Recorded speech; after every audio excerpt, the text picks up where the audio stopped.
This case could have an impact on who is allowed to ask for money along roads in the state of Kentucky. This morning, attorneys for both sides presented their arguments. In December of 2014, Dennis Champion was charged with panhandling in Lexington.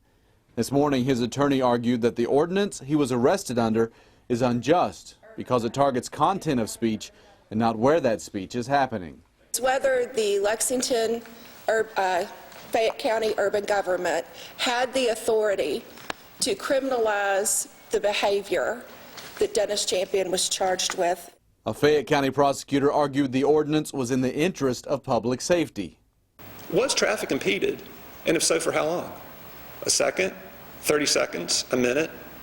Did somebody have to jump out? Did the pedestrian have to jump out of the way at any time? Did somebody have to slam on their brakes? Similar bans that have been challenged in federal courts have been found unconstitutional ever since the U.S. Supreme Court ruled last year that those bans required a compelling government interest. This morning, judges asked Jason Rothrock why the city didn't target drivers instead. I mean, because the guy standing there holding the sign is not creating the traffic hazard.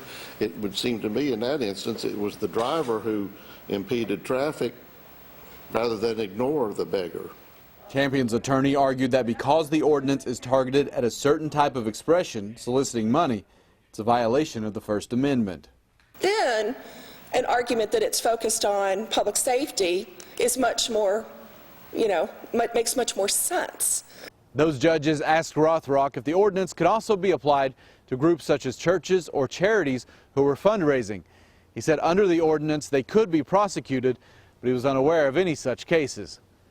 In Frankfort, Victor Puente, WKYT.